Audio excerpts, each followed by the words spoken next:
Ya, jadi saya kasih judul lecture-nya adalah progresivisme pembangunan ekonomi Indonesia yang berkelanjutan, yang selaras secara sosial dan lingkungan. Gitu ya. Itu kira-kira judulnya. Nah, langsung kita masuk ke slide berikutnya. Mungkin sebelum kita masuk ke yang lebih teknis, mungkin beberapa dari teman-teman adik-adik belum belum pernah dengar apa sih itu progresivisme pembangunan. Tapi yang jelas kan eh, progresif itu pasti pernah dengar gitu. Dan ini banyak sekali definisinya secara apa, bahasa ya. Cuman di sini yang dimaksud dengan progresivisme itu adalah basically social or political movement ya yang aliran gerakan sosial atau aliran gerakan politik yang memang tujuannya itu untuk memastikan kepentingan publik ya dari semua orang basically ya secara menyeluruh gitu ya terwakili gitu. Jadi tidak hanya segelintir kelompok melalui apa, tapi melalui juga aktivisme ya, melalui political change dan juga support of government actions. Memang sejarahnya konsep progresivisme itu banyaknya di didengar dalam ketika kita berdiskusi tentang gerakan politik di Amerika gitu ya. Terutama gerakan gerakan perjuangan hak-hak sipil di Amerika ya karena Anda tahu kan Amerika sangat ada negara yang sangat ter disintegrated ya atau divided ya over over political spectrum political spectrumnya sangat dibagi dua gitu, terbelah gitu. Dan juga diskriminasi terhadap hak-hak kaum minoritas terutama mungkin bukan minoritas ya tapi berdasarkan diskriminasi ras itu ya sangat kuat sehingga itu menjadi bagian dari perjuangan civil right di Amerika. Tentu idenya adalah bahwa pembangunan itu sifatnya itu harus merata gitu ya, adil. Ini bahasanya bahasa yang lain, gitu, progresif gitu. Dalam konteks ekonomi publik, progresif itu juga adalah notion yang dilabelkan kepada kebijakan yang mengurangi ketimpangan. Nah, Anda mungkin pernah dengar istilah pajak progresif gitu ya. Jadi pajak progresif itulah pajak yang by technical definitions itu mengurangi ketimpangan. Jadi kalau semua orang pendapatannya pajak 10%, itu berarti tidak progresif. Itu semua orang membayar 10% dari penghasilannya kena pajak. Makanya PPN itu tidak progresif karena semua orang mau beli barang siapapun dia, nggak peduli income-nya, dia bayar PPN 10% dari pembeliannya. Tapi kalau misalkan orang orang orang miskin tidak kena pajak, orang penengah kena pajak 15%, orang kaya kena pajak 30%, pendapatnya itu contoh pajak yang progresif, ya. Nah, cirinya apa? Ya cirinya kayak gitu. Jadi lebih tinggi di pajak daripada yang miskin. Dan dampaknya tentu secara neto itu akan mengurangi ketimpangan. Yang regresif itu sifatnya jadi kebalikan dari progresif adalah regresif. Itu yang miskin kena lebih banyak, lebih besar daripada yang kaya. Nah, dan contoh yang regresif itu kebijakan pemerintah, misalkan subsidi BBM. Subsidi BBM dia regresif, ya, terutama ya, karena eh, subsidinya dinikmati orang kaya bagian besar. Gitu. Jadi itu kira-kira konsep progresivisme pembangunan. Ini sebagai mahasiswa, saya yakin Anda juga harus mempunyai pemikiran progresif. Ya, ya bisa progresif dalam dua arti. Progresif berpikiran maju, kan progres gitu ya. Tapi juga progresif dalam berpolitik. Ya. Gerakan mahasiswa, kalau Anda ikut terlibat dalam gerakan mahasiswa, itu harus gerakan mahasiswa yang progresif. Bukan hanya maju, tapi membawa kepentingan orang-orang yang tertinggal. Nah, itu yang disebut dengan progresivisme pembangunan. Oke. Nah, dalam konteks ekonomi lingkungan, progresivisme itu juga penting karena progresivisme itu bisa progresivisme sosial, bisa juga progresivisme itu lingkungan. Bahwa progresivisme sosial dan progresivisme lingkungan Itu prinsipnya sama, itu akarnya keadilan, ya. Cuman kalau progresivis sosial itu lebih cenderung keadilan di dalam satu generasi. Jadi ada orang miskin dan kaya di dalam generasi kita sekarang. Ada orang miskin dan kaya. Dan biasanya orang yang miskin atau orang kecil itu tidak terwakili oleh berbagai kebijakan. Nah, nah, dalam konteks lingkungan ada juga keadilan antar generasi, ya. Karena ada kelompok-kelompok masyarakat di masa yang akan datang yang mungkin belum lahir yang tidak terwakili. Jadi ketika kebijakan-kebijakan yang kita lakukan itu hanya myopik, hanya melihat keadaan sekarang aja, nah berarti dia tidak progresif. Karena ada kelompok yang tidak terwakili. Gitu. Dan orang-orang generasi yang akan datang yang akan mewarisi alam yang rusak, misalkan ya mewarisi sumber daya alam yang sudah hilang, karena kita dengan serakah melakukan eksploitasi, nah itu adalah kelompok-kelompok yang sekarang tidak punya suara. Oke? Maka gerakan mahasiswa atau gerakan politik yang progresif juga harus bersifat progresif sosial dan juga harus bersifat progresif lingkungan. Progresif sosial berarti harus mewakili kepentingan masyarakat-masyarakat sekarang yang tidak terwakili atau termarginalisasi, juga harus menjadi wakil dari generasi yang akan datang yang sekarang tidak terwakili oleh berbagai keputusan-keputusan politik dan policy. Oke, jadi tugas gerakan politik, tugas gerakan mahasiswa juga itu harus progresif dalam dua aspek ini gitu. Nah, di sini adalah apa yang disebut dengan pembangunan yang berkelanjutan nanti gitu ya. Oke. Nah, ini konten dari slide-nya itu kira-kira seperti ini ya. Jadi tapi tidak ikuti ini juga. Yang jelas nanti ada conceptual framework ya. Saya akan coba bahas tentang conceptual framework ya. Dari literatur, bagaimana sih literatur melihat konsep pembangunan yang holistik ini gitu ya. Lalu nanti kita lihat Indonesia statusnya bagaimana secara sosial, lalu bagaimana Indonesia statusnya secara lingkungan, lalu ada beberapa lessons dari negara-negara lain. Kemudian nanti juga kita harus ada saatnya kita bicara tentang policy, tentang strategi, ya, tentang action, tentang ekonomi politik yang juga sering menjadi bottleneck dari berbagai dari berbagai reformasi-reformasi yang progresif gitu. Nah, ini luas sekali sebenarnya aspeknya ya. Menurut saya hal seperti ini penting untuk kita pahami. Jadi ketika mahasiswa demo itu ya demo yang membawa gerakan progresif gitu.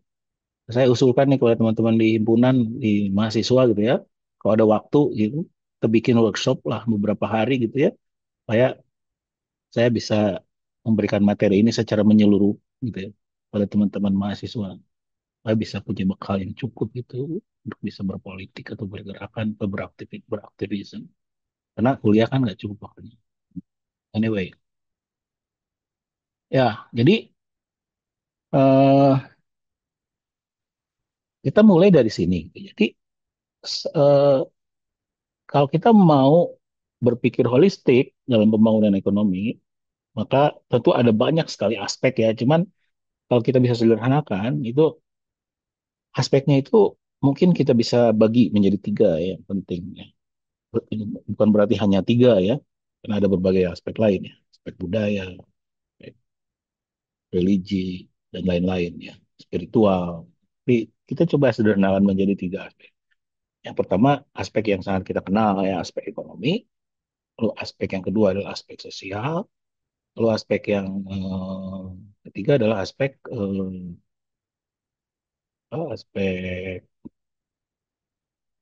lingkungan ya.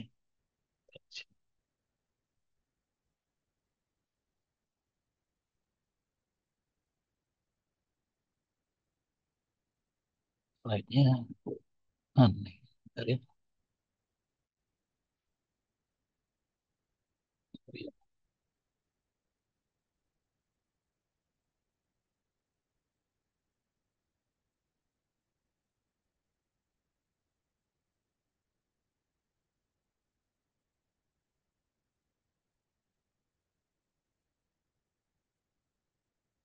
Oke, anyway. Nah, jadi selama ini itu kalau dalam aspek sosial itu ada pemikiran yang dikemukakan dulu sekali oleh Simon Kuznets tahun 1955. Karena belajar pembangunan Anda paham ini.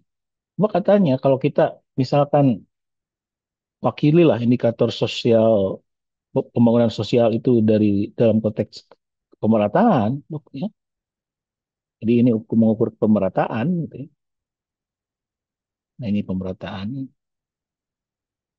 pemerataan di semakin merata. Ini kalau ternyata kata Kusnet, karena kalau GDP kita naik, itu kita tidak bisa menghindari bahwa ada suatu masa di mana kita itu akan mengalami ini apa penurunan pemerataan. Jadi akan bertambah tim sampai suatu masa di mana kita belok menjadi lebih baik.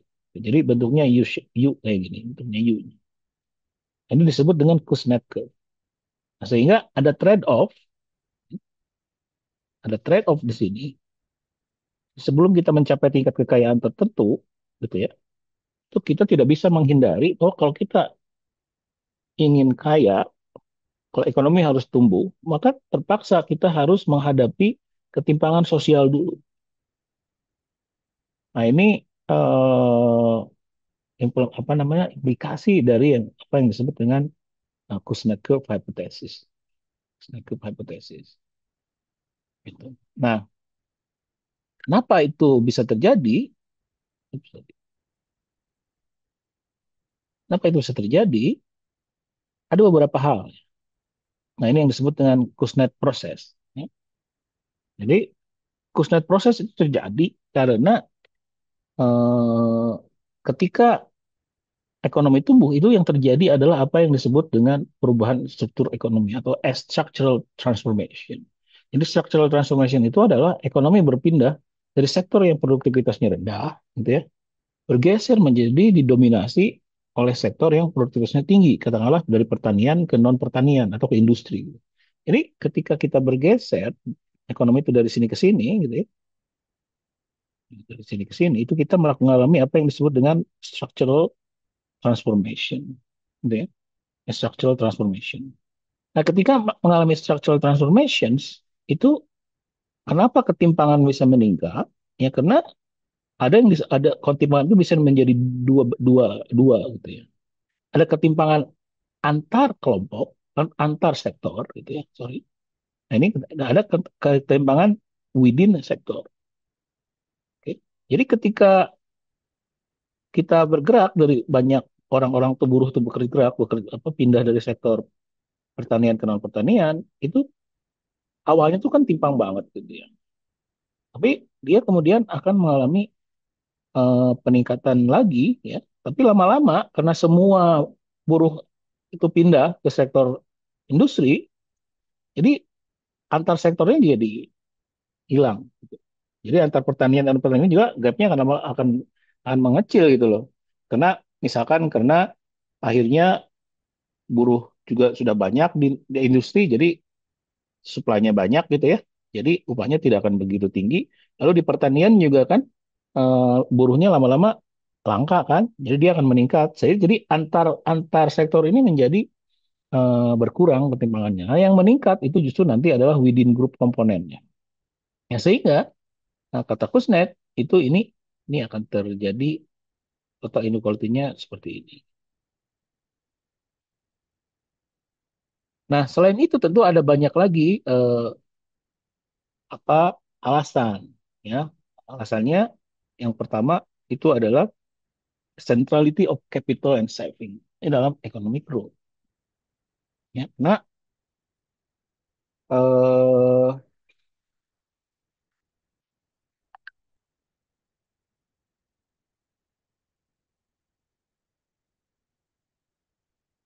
ya karena katanya untuk supaya tumbuh ya, itu kan perlu kapital. Kalau kita perlu modal, perlu bikin jalan, perlu membeli barang-barang durable.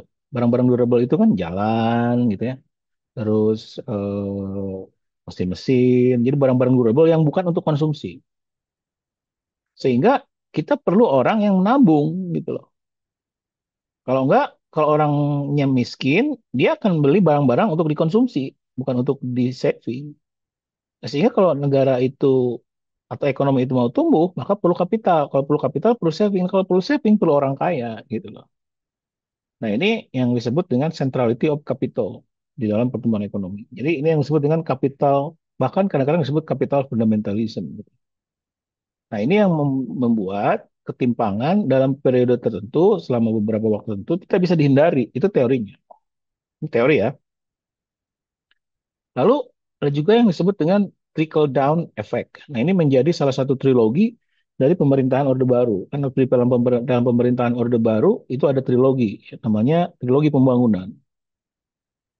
Zaman Soeharto dulu. Itu pembangunan itu pertama harus high growth, perekonomian yang tinggi, stability, baru pemerataan. Gitu. Ini ada kenapa? Jadi awalnya harus dulu growth-nya harus tinggi dulu, baru dibikin stabil, baru dia pemerataan. Sehingga pemerataan itu menjadi aspek terakhir. Asumsinya apa? Asumsinya kalau kuenya besar, nanti kita tinggal bagi-bagi gitu loh. Jadi artinya kalau embernya kita penuhi, maka kalau embernya udah penuh, nanti akan merembes ke bawah. Jadi orang yang miskin juga akan dapat. Nah, ini yang disebut trickle down effect. Ini teori. Ya. Terus, ini teori. Lalu ada juga belakangan ini yang bilang bahwa growth is always good for the poor. Jadi pokoknya pertumbuhan ekonomi itu pasti benefiting the poor gitu ya, dengan berbagai aspek. Gitu ya. Ini teorinya ya, pertama kali dikemukakan oleh Bank Dunia. Gitu. Jadi ya kalau jadi artinya gini, kalau kalau pertumbuhan ekonomi itu negatif ya the poor juga kena gitu. Jadi harus positif gitu. Jadi ya kudu. Padahal ini nanti belum tentu. Nah, lalu juga terkait terutama di belakangan ini di tahun 1980-an itu terkait dengan gerakan yang disebut dengan market atau capital fundamentalism atau banyak dikenal sebagai neoliberalism dalam pembangunan yang dipelopori oleh dua orang ya di tahun itu, yaitu Margaret Thatcher di UK dan Ronald Reagan di Amerika. Nah, ini kemudian ditandai dengan semakin meningkatnya ketimpangan di negara-negara barat pada saat itu. Ini sifatnya neoliberalisme. Lalu ada juga konsep yang disebut dengan structural reforms. Ya. Nah, ini juga bagian sebenarnya dari market atau capital fundamentalism yang intinya ekonomi itu harus efisien. Efisien. Dan efisien itu hanya bisa dicapai dengan market mechanism. Ya, dengan minimum government. Nah, ini banyak disokong misalkan oleh World Bank dan IMF di tahun 80-an 90-an yang disebut dengan Washington Consensus. Jadi Washington Consensus itu yang mendasari structural reform. Nanti saya tunjukkan, sayangnya ternyata ini tidak konsisten dengan teori yang disebut dengan Wagner's Law. Misalnya nanti itulah kan. Ya.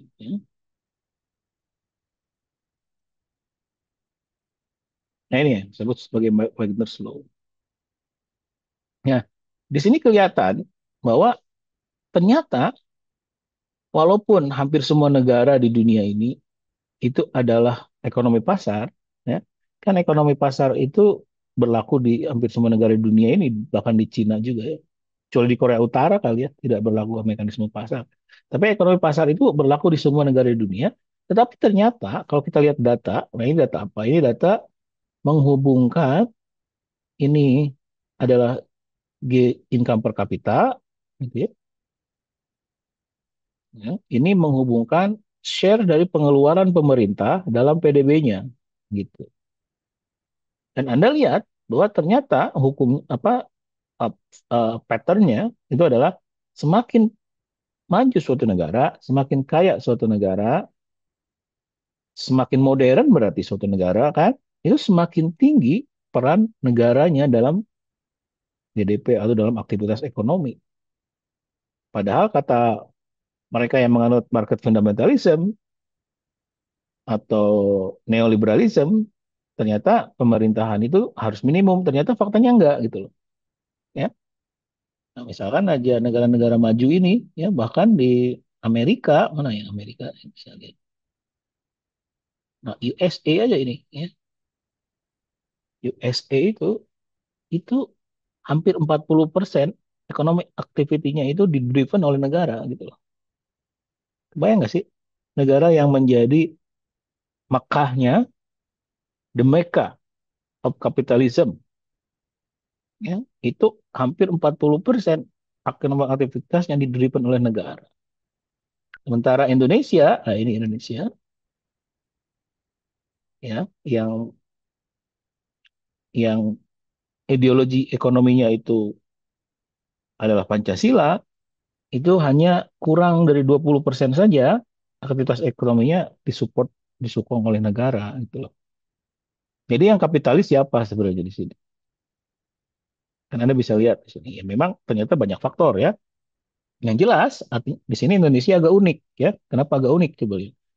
Karena pertama kita itu terlalu rendah share dari GDP-nya adalah share dari aktivitas pemerintahnya relatif terhadap pendapatan per kapita kita. Kalau kita pakai tren ini sebagai acuan, ya, data berarti harusnya itu di sini. Gitu. Nah, tentunya kalau kita nanti semakin kaya, ya tentu kita akan bergerak juga, ya, meningkat. Tetapi kan kita juga kok berbeda dengan negara-negara lain gitu. Bahkan untuk negara-negara yang income-nya mirip dengan kita, gitu ya. Kalau Anda lihat data ini outlier ya. Ini karena datanya kan data 2022 ya. Ini Ukraina, ya karena kan lagi perang. Jadi dia memang lagi tinggi. Cuman lepas dari outlier itu, kita lihat bahwa untuk negara-negara yang income per kapita mirip dengan kita, kita tuh sangat rendah, gitu loh. Ya. Kenapa? Ya. Kenapa kok kita rendah? Apakah itu pilihan kita bahwa negara udahlah nggak usah ngurus rakyat gitu loh.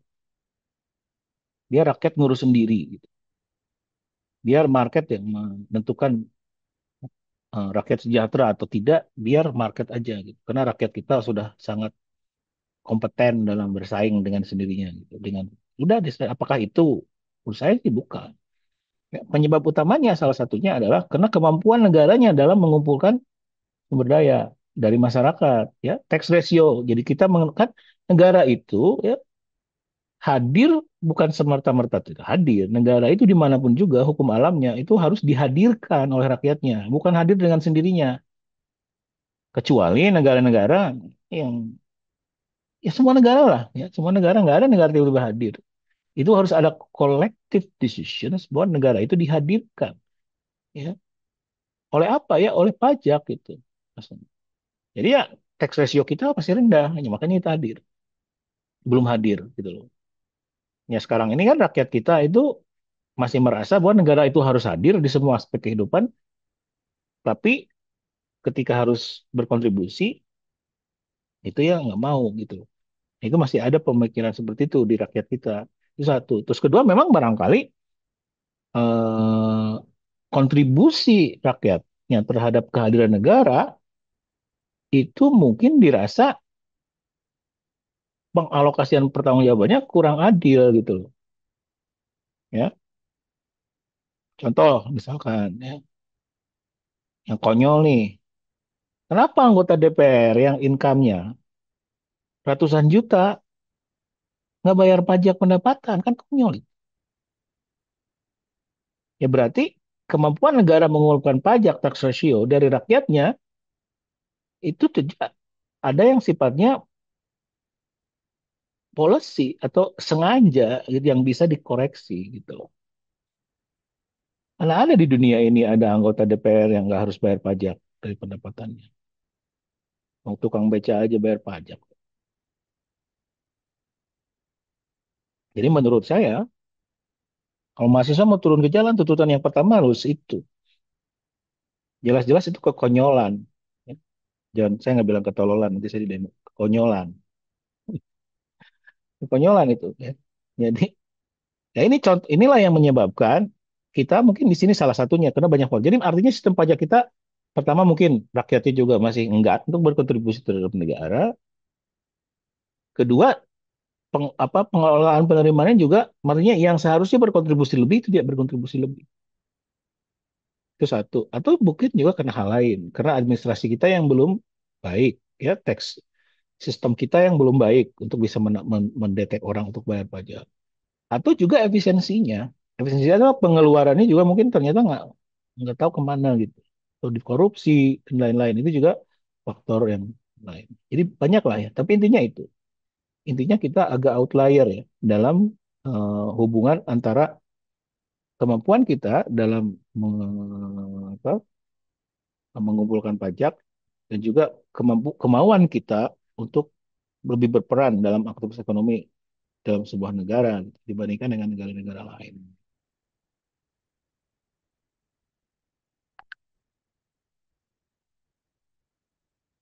Nah, lalu selanjutnya di tahun 1990-an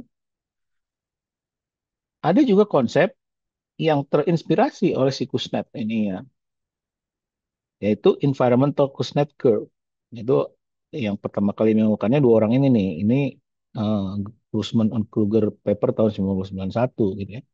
Jadi dia bilang tidak hanya dalam hubungan antara income per kapita dan equality, tetapi dalam hubungan antara income per kapita dan kualitas lingkungan juga sama ternyata gitu ya.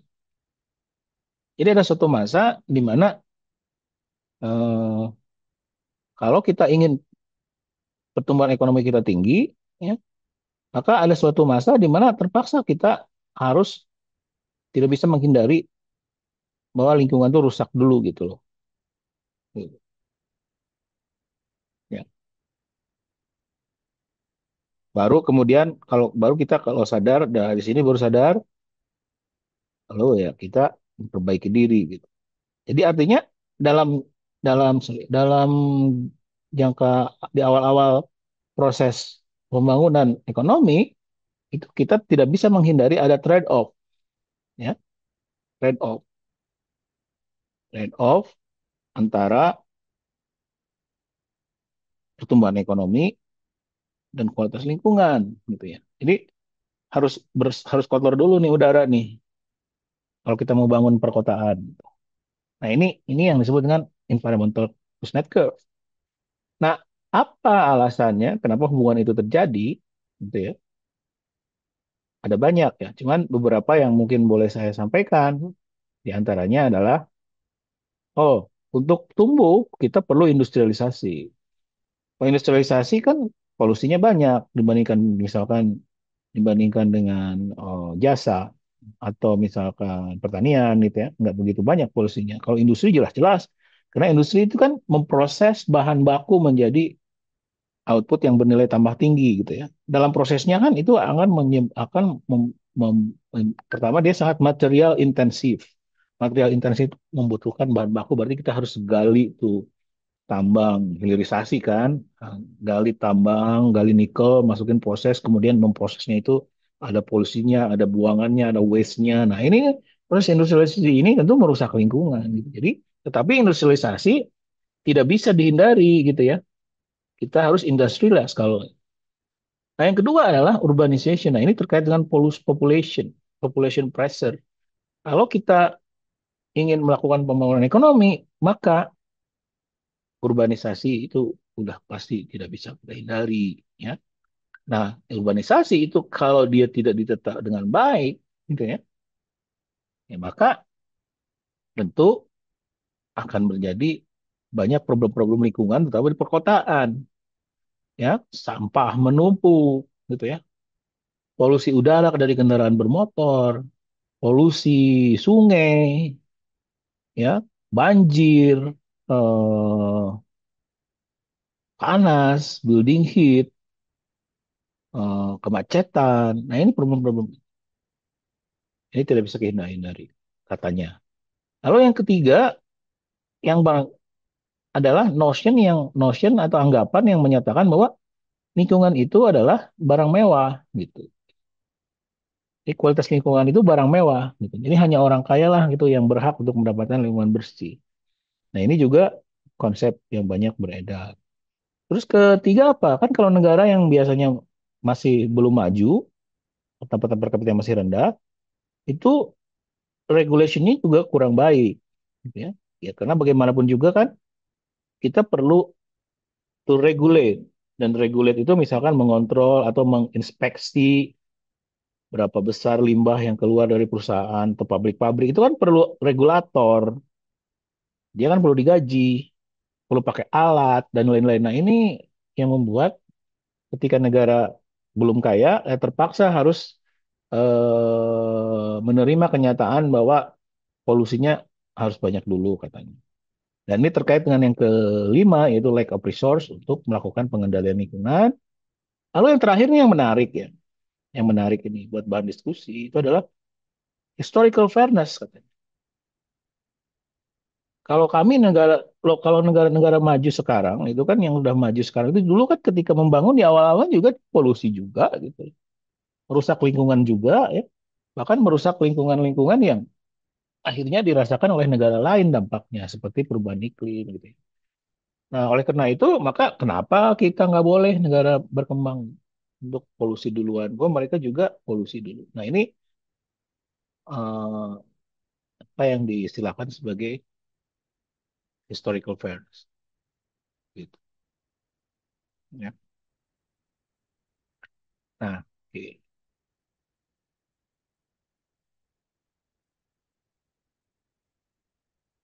Nah, sehingga apa? Nah, ini yang menarik nih. Kalau kita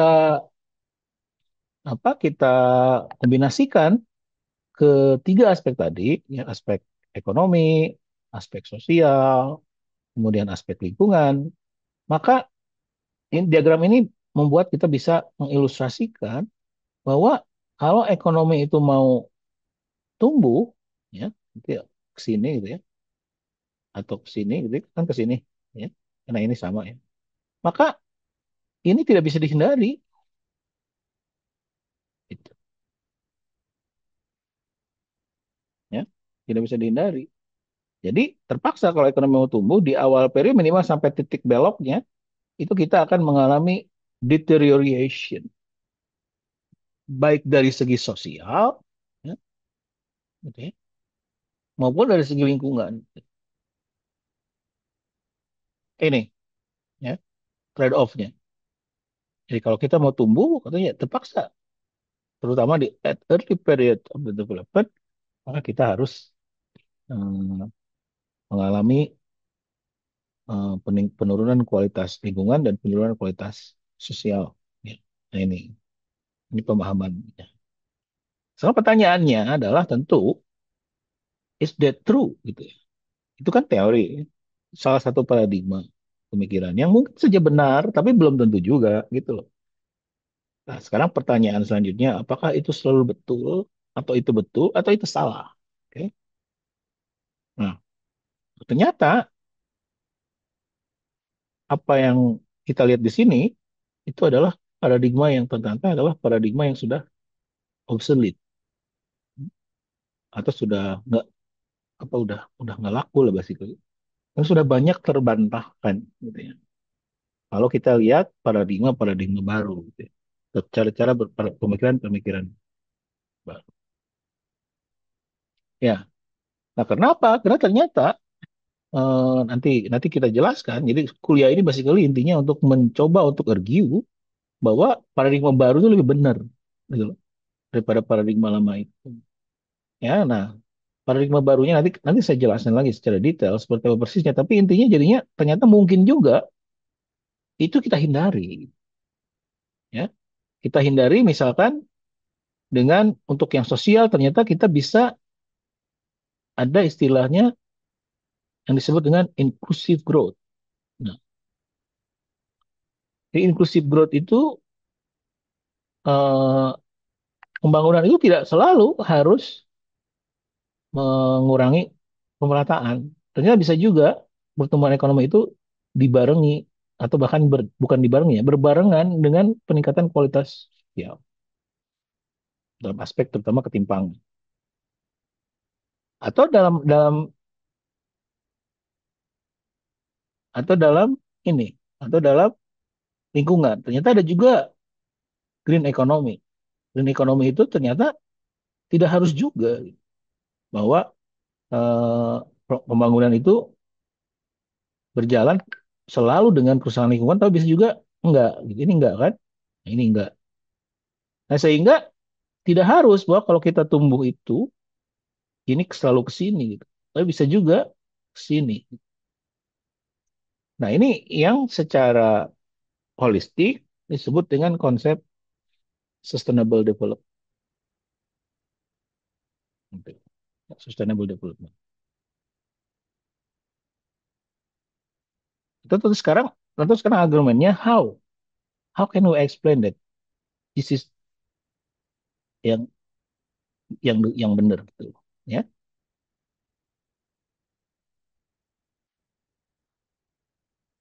Nah, pertama mungkin pertama dalam konteks saya ingin lebih membahas dulu tentang konsep Sustainable Development Goals, ya, atau Sustainable Development secara keseluruhan. Eh, Kalau kita lihat definisi Sustainable Development itu yang paling sering dikutip orang itu adalah yang dikemukakan oleh World Commissions on Environment and Development dalam publikasinya yang disebut dengan Our Common Future tahun 1987.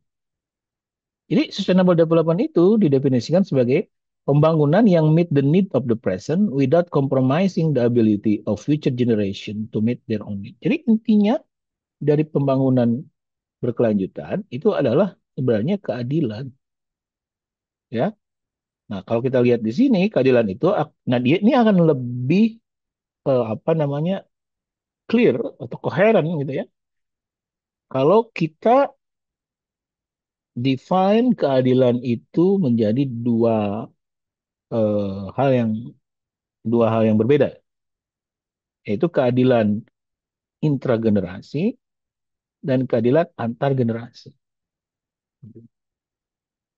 Nah, keadilan intragenerasi adalah keadilan antar kita yang ada dalam satu generasi, ya, antar ras, antar perempuan laki-laki, antar orang kaya orang miskin, antar kelompok yang diuntungkan, antar kelompok yang termarginalisasi, ya. Ini keadilan intragenerasi. Nah, kalau keadilan antar generasi adalah keadilan antara kita yang hidup di masa sekarang dengan mereka nanti yang akan menjadi generasi penerus kita. Itu harus juga adil antar generasi. Nah, itu core elemen dari SDG atau Sustainable Development Goals atau Sustainable Development secara umum. Jadi sebenarnya kalau ada kata yang bisa mewakili, satu kata yang mewakili apa itu Sustainable Development atau apapun itu Sustainable Development Goals, itu kata itu adalah keadilan, ya. Keadilan intergenerasi dan keadilan antar generasi, ya. Nah, si keadilan ini memang apa namanya banyak banyak ini ketidakadilan ini banyak disebabkan oleh apa yang disebut dengan market failure, walaupun bukan satu-satunya penyebab, ya, market failure atau mungkin incomplete conventional economics understanding dari kita sendiri, ya. Kita tahu kan market itu fail di banyak front, ya, ya. Pertama, market itu bakal fail karena dia equity ignorant. Jadi dia tuh nggak peduli apa itu adil apa nggak adil, yang penting efisien, ya. Itu market, itu outcome natural dari market. Nah, itu dasar. Sementara kan keadilan itu penting dalam tatanan kehidupan masyarakat. Kan bukan hanya efisiensi, toh. Gitu.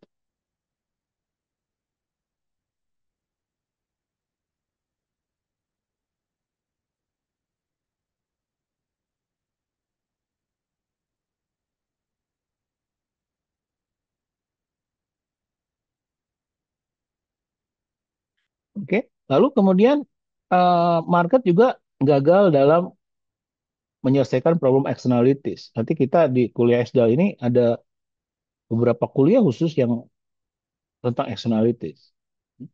Externalities itu intinya gini, externalities itu intinya eh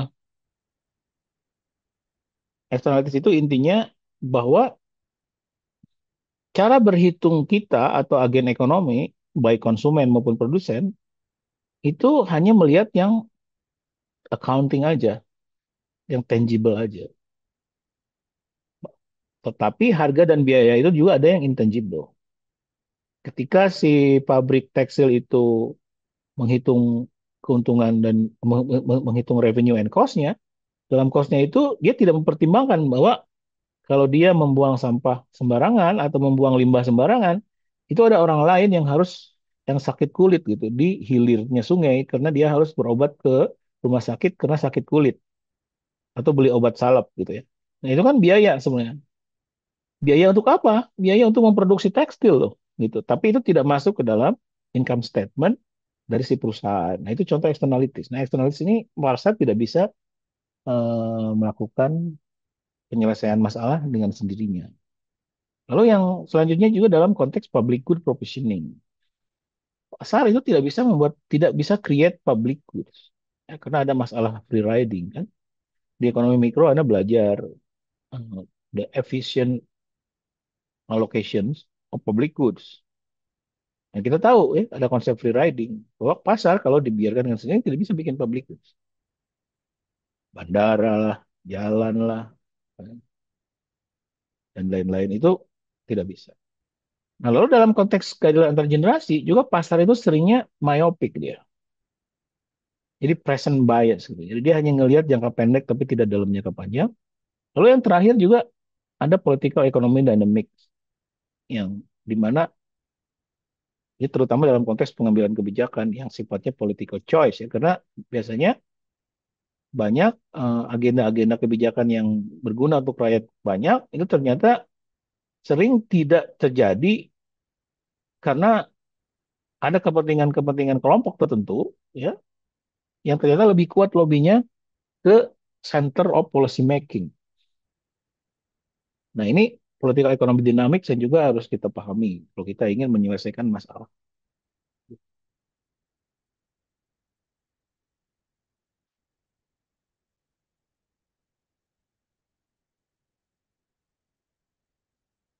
Nah, lalu tentu Anda harus juga memahami beberapa terminologi-terminologi ya yang terkait dalam diskusi ini, dalam isu ini. Yang pertama, tadi kan sudah saya sampaikan sustainable development, kemudian ada green economy.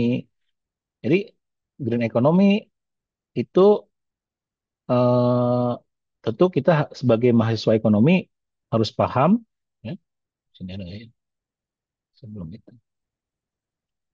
Jadi di sini mungkin ya. Jadi green economy aja. Anda pasti sering dengar apa itu green economy. Nah, kalau green economy itu pertama kali muncul atau bukan pertama kali muncul, saya nggak yakin ya pertama kali muncul, tapi yang membuat dia menjadi menjadi banyak menjadi topik diskusi di berbagai kalangan itu adalah publikasi UNEP ya, publikasi ini tahun 2008. Dia definisikan begini. Green economy adalah one that result in improved human well-being and social equity while significantly reducing environmental risk and ecological scarcity. Ini basically sustainable development, Mas. Cuman di sini saya ingin menggarisbawahi dua hal penting. Center point-nya itu adalah ini, ya. Bukan ini. Ya. Kalau bahasa Inggris kan gitu, green economy. Ya, berarti bukan green gitu, bukan environment, tapi ekonomi. Jadi ekonomi yang menjadi center point. Nah, sekarang pertanyaannya, ekonomi apa? Ya, One ini mengacu ke sini ya. Jadi artinya ekonomi yang bla bla bla. Nah, sekarang pertanyaannya, ini tuh apa sih? Ya, pakai tanda tanya, ekonomi itu apa? Nah, kalau kita balik ke epistemologi, ya, dalam bahasa Inggris itu ada banyak kata-kata yang terjemahkan ekonomi. Economics, economic, economical, ekonomi itu beda. Nah, yang ada di sini ini adalah ekonomi. Ini ekonomi. Yang kamu harus hati-hati menerjemahkannya ke dalam bahasa Indonesia. Karena kalau diterjemahkan sebagai ekonomi aja boleh, tapi itu tidak akurat.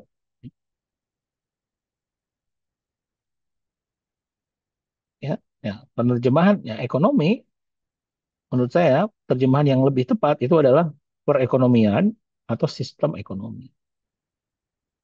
Nah, ini lebih akurat gitu. Sehingga perdebatan itu akan langsung fokus gitu loh. Ya. Jadi green economy itu kalau demikian apa terjemahannya yang tepat? Sistem ekonomi. Ya. Nah, sistem ekonomi apa? Ya, sistem ekonomi yang berjalan sekarang. Dan sistem ekonomi yang berjalan sekarang itu adalah sistem kapitalis. Mau tidak mau, suka tidak suka, itu sistem kapitalis. Sistem pasar atau bahasa yang lebih halusnya. Sistem pasar ya. Ya, yang selain menghasilkan efisiensi, yaitu maksimum welfare, nah juga ada tambahan sifatnya, yaitu menghasilkan juga keadilan sosial, dan juga mengurangi resiko kerusakan lingkungan dan kelangkaan ekologis. Jadi, artinya apa? Green economy adalah ekonomi pasar yang berbagai kegagalannya, gitu ya, kegagalannya kan banyak, dikoreksi. Jadi sederhana menurut saya. Tapi penting. Implikasinya apa? Implikasinya ini membantah pemahaman yang menyatakan bahwa solusi terhadap kapitalisme adalah mengganti sistem ekonomi.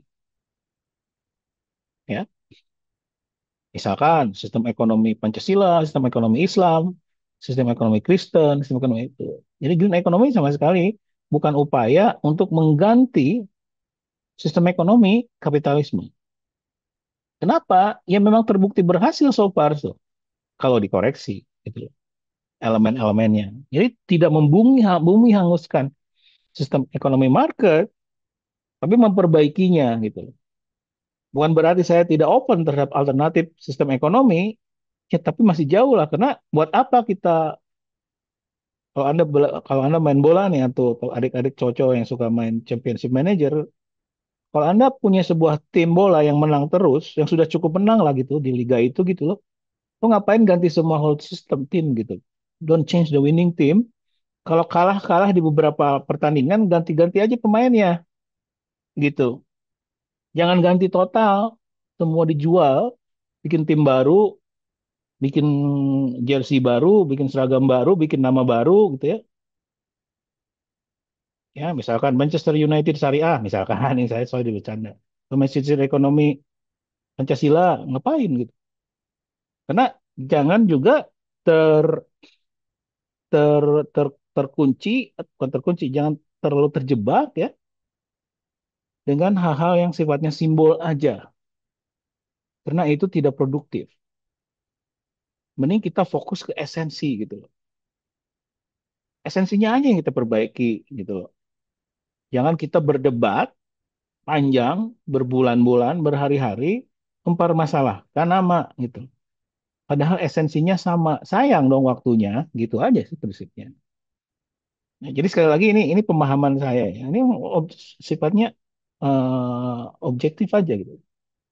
Eh, Nilai-nilai progresivisme, keadilan yang sangat menjadi impian sebuah negara atau sebuah bangsa itu sudah banyak yang bisa jadi contoh ya di negara-negara lain.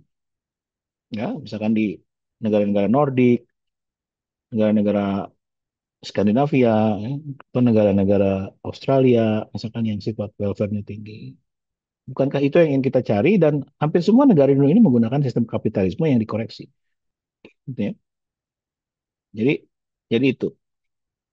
Nah, jadi menurut saya, ya green economy itu adalah basically ini, berdasarkan pengalaman yang sudah terjadi di negara-negara lain yang sudah lebih maju gitu dari kita.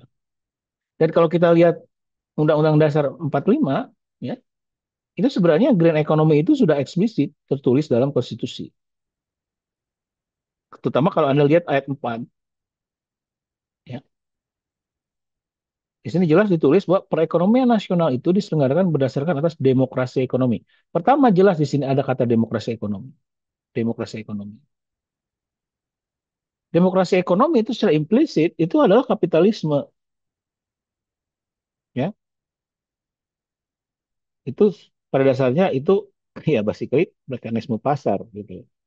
Jadi bukan bukan ekonomi central planning, ya. Cuman dengan prinsip kebersamaan ada efisiensinya nih. Nah, efisiensi itu adalah kata kunci dari market mechanism, the price system. Tapi ada ininya nih, ada keadilannya, ada kelanjutannya, ada wawasan lingkungannya. Berarti ini apa ya? Ini adalah ini. Berarti artinya apa? Artinya green economy itu sudah bagian dari konstitusi kita. Artinya kalau ekonomi kita tidak green, berarti ya sifatnya inkonstitusional, subversif dan mereka. Jadi kalau ada orang yang menganggap bahwa ekonomi tidak harus eh, mengandalkan tidak harus apa ekonomi nggak apa-apa mengorbankan lingkungan, berarti ya dia subversif karena dia bertentangan dengan konstitusi. Cara jelas-jelas kok di sini kelihatan. Ya. Nah, oke. Nah, sekarang masuk ke hal yang lebih teknis ya, untuk mengingatkan Anda aja. Kalau ekonomi itu adalah sebuah sistem, sistem itu kan punya tujuan. Ya. Tujuan sistem ini apa? Supaya Anda tahu cara bekerjanya ya. Tujuannya adalah ini, mengalokasikan sumber daya secara optimal. Itu sederhana aja. Nah, sumber dayanya apa? Ya, sumber daya adalah input dalam proses aktivitas ekonomi. Di mana di sini ada tenaga kerja, ada lahan, ada modal, ada sumber daya alam, dan lain-lain. Oke, optimal itu apa? Sederhana. Optimal itu adalah tercapainya kesejahteraan masyarakat yang paling tinggi. Baik dalam konteks negara, daerah, dan global. Nah, ini sistem ekonomi itu bekerja ya untuk mencapai optimality. Dalam hal ini adalah kesejahteraan masyarakat yang paling tinggi. Jadi benevolent dia, ya, benevolent. Ya. Bagaimana caranya bekerja melakukan allocation, gitu. Oke, sekarang how how does it work? Ya, sistem ekonomi. Oke, ini sistem ekonomi. Nah, sistem ekonomi kan macam-macam tuh, ya. Nah, sekarang itu yang ada price atau kapitalisme. Ada hal lain, misalkan komunis, misalkan komen, komen ekonomi atau alternatif, misalkan ini alternatif economic system. Misalkan yang dianut di Kuba, dianut di mana, atau mix, mix itu ya itu tadi mix itu biasanya yang sekarang hampir semua negara ya mix. Nggak ada jarang lah menurut saya ada satu negara yang sangat pure capitalism, jarang. Saya nggak bayang negara mana yang paling kapitalis di dunia ini. Kalau ukurannya government intervention, ya Indonesia salah satu negara paling kapitalis sebenarnya. Yang jelas mix gitu. Nah, nah sekarang kita fokus ke sistem ini dulu nih. Karena ini yang paling dominan kan di dunia ini. Ya dominan sudah berlangsung berabad-abad itu kan artinya apa? Artinya ya it's a winning system.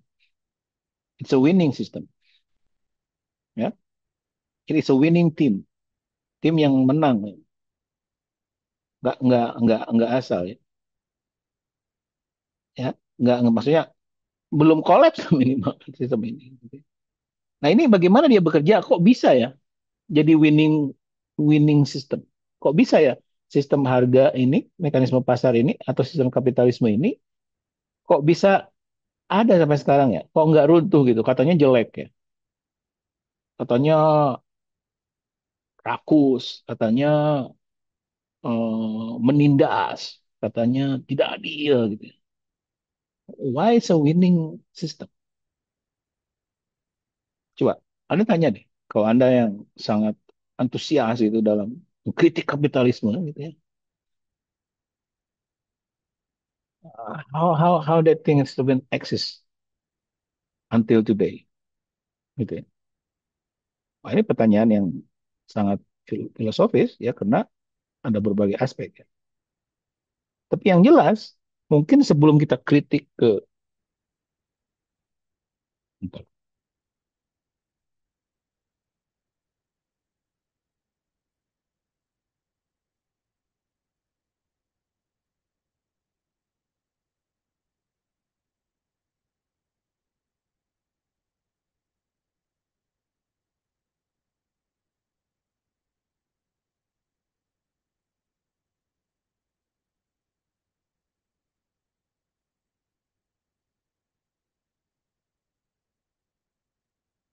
Oke. Nah, eh, kita lihat ya. Nah, nah memang untuk memahami secara teknis uh, how price mechanism atau market mechanism atau kapitalisme. Jadi saya interchangeably use the term market mechanism, price mechanism, market system, price system atau kapitalisme ya. Itu interchangeably use ya. Jadi itu hal yang sama, itu makhluknya sama. Oke. Cuman memang di Indonesia kalau saya bilang kapitalisme itu orang banyak banyak rada mengerutkan kening gitu. Padahal kalau kita bicara dalam konteks akademis ya emang itu kapitalisme gitu. Oke. Nah, sekarang kalau Anda ingin belajar persis teknisnya how capitalism works ya, secara matematis gitu, ya, itu ada di Mikro 2. Mungkin Anda yang ikut Mikro 2 dengan saya belajar ya, how mathematically speaking uh, price mechanism works untuk mencapai optimal condition seperti ini gitu ya. Hmm, Karena secara matematika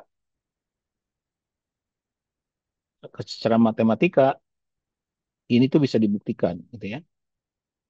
Nah, ini ada di Mikro 2. Jadi kita membuktikan secara matematika apa yang disebut dengan the first theorem of fundamental welfare economics. Karena di situ disebutkan bahwa all competitive market will lead to social optimum. Ya, itu the first fundamental theorem of welfare economics. Itu di Mikro 2 kita diajari itu. Jadi secara matematik itu memang terbukti, ya. Dan secara praktek memang sampai sekarang terbukti itu minimal eksis gitu ya dan belum runtuh gitu ya. Nah, apa feature utamanya? Mungkin secara verbal saya akan coba terangin. Jadi sederhana, ya, sederhana. Jadi eh, sistem ekonomi pasar itu menggunakan harga pasar sebagai sinyal untuk mengalokasi sumber daya. Jadi sederhana, jadi ada algoritma yang sederhana.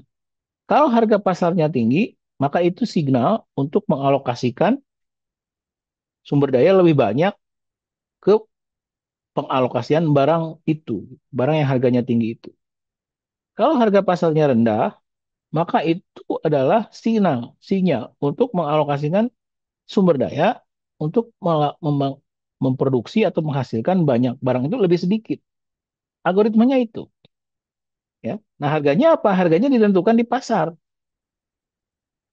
Pasar itu adalah tempat di mana permintaan dan penawaran bertemu tanpa intervensi negara,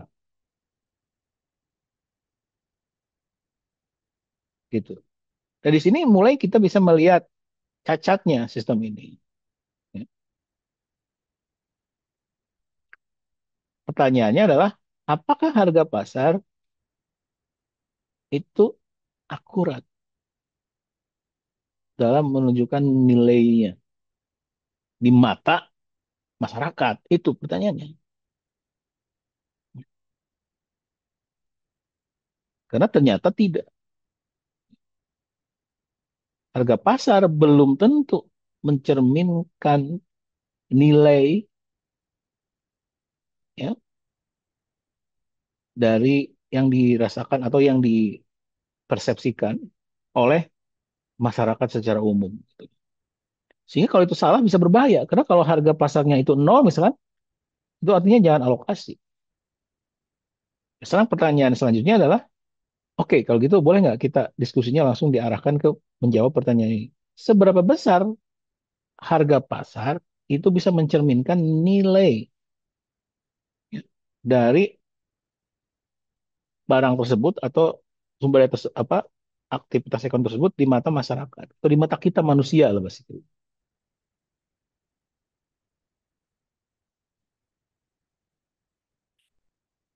Itu sudah.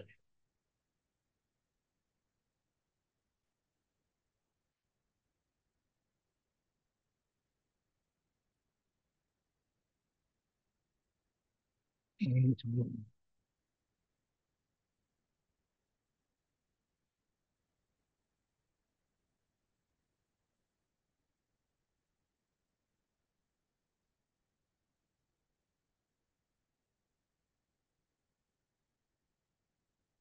Oke, anyway, masuk ke pertanyaan ini. Saya jawab aja. Nanti ada di slide selanjutnya sih. Ini nggak begitu terstruktur. Cuman jawabannya adalah ternyata tidak. Ya.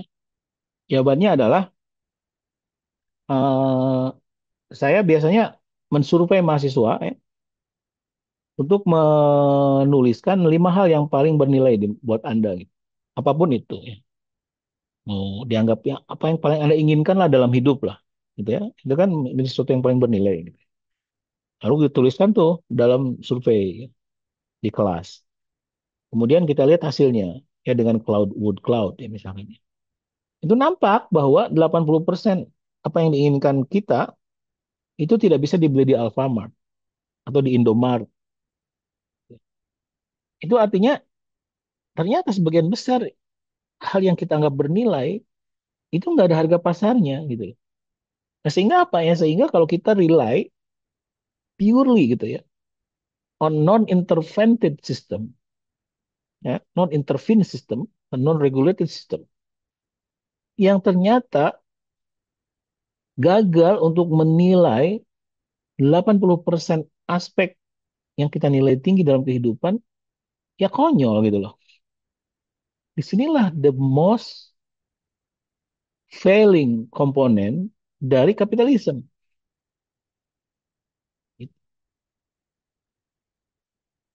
Jadi kapitalisme itu gagal untuk bisa membuat harga pasar dari aspek dari bagian besar aspek kehidupan kita. Ini hampir semua hal yang bernilai dalam kehidupan manusia itu tidak bisa ditransaksikan harga pasarnya secara otomatis. Nah, ini yang jadi sumber permasalahan-permasalahan kita, terutama dalam pembangunan ekonomi yang terlalu melandaskan kapitalisme yang tidak diregulasi, gitu. Atau brown economy, bukan green economy, atau non-sustainable development, bukan sustainable development. Ya. Nah, ini Nah, sekarang pertanyaannya, apakah yang saya sampaikan itu cuma pendapat saya? Enggak. Orang yang berpikir seperti saya udah puluhan tahun lalu, bahkan mungkin ratusan tahun lalu, udah tahu gitu, bahwa kapitalisme yang dibuat oleh Adam Smith ini, ya, memang, jadi kan Adam Smith tuh bilang intinya gini, kita bisa makan malam dengan enak bukan karena kebaikan hati dari tukang roti, ya, bukan kebaikan hati dari tukang susu. Tapi dari self interest di tukang roti untuk dapat keuntungan, dari self interest dari tukang susu untuk dapat keuntungan, kita dapat roti di sini untuk makan. Kan enak hidup kita ini. Jadi ini bukan komunal, jadi bukan karena kebaikan hati tukang roti kita bisa makan, bukan karena tukang roti egois kan dia mau untung kan, dia dapat roti. Artinya kata Adam Smith, ya udah market itu udah diserah apa ekonomi itu serahkan aja ke individu masing-masing. Dan tanpa kita sadari akan ada invisible hand yang mengguide itu menjadi kepentingan publik. Itu Adam Smith.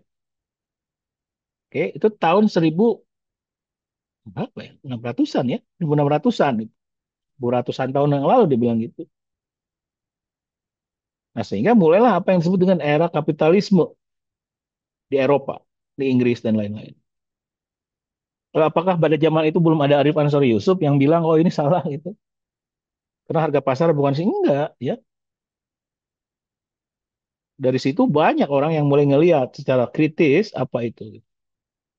Salah satunya Karl Marx. Karl Marx bilang ini sistem ngaco ini, gitu ya. Dia abai, gitu loh, terhadap keadilan. Terhalang ternyata hanya mementingkan kapitalisme. Jadi apa istilahnya dinamika apa kritisisme terhadap kapitalisme sudah ada sejak dulu. Sampai mungkin kalau kita mengenal John Maynard Keynes, ya, John Maynard Keynes itu ngelihat government harus lebih intervene dalam pasar. Ya, tetapi sistem kapitalismenya tetap gitu loh. Cuman diperbaiki sana sini gitu loh. Ya, gerakan labor movement yang didasari oleh ini oleh ini nih saya ingin sharing sesuatu ya. Bentar. Saya sangat terkesan ya, dengan ini.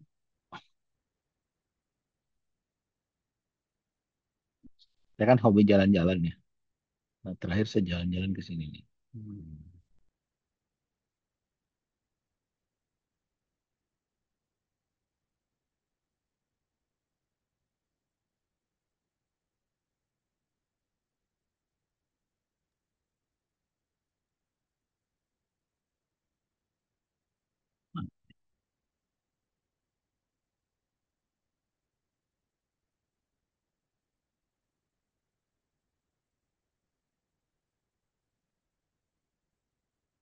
Nah, ini saya potret di depan Museum Gerakan Buruh di Copenhagen. Ya. Museum Buruh Denmark itu salah satu negara Nordik yang sangat welfare state, ya. Dan dia itu eh, apa namanya, eh, negaranya itu sangat welfare state. Jadi sangat merata gitu loh, sangat merata. Dan apa namanya, dan itu terjadi karena pajaknya yang tinggi gitu ya. Tetapi the functioning of the economy itu market, ya. Market gitu. Ini ekonomi kapitalisme, tetapi peran negaranya besar gitu loh, gitu ya.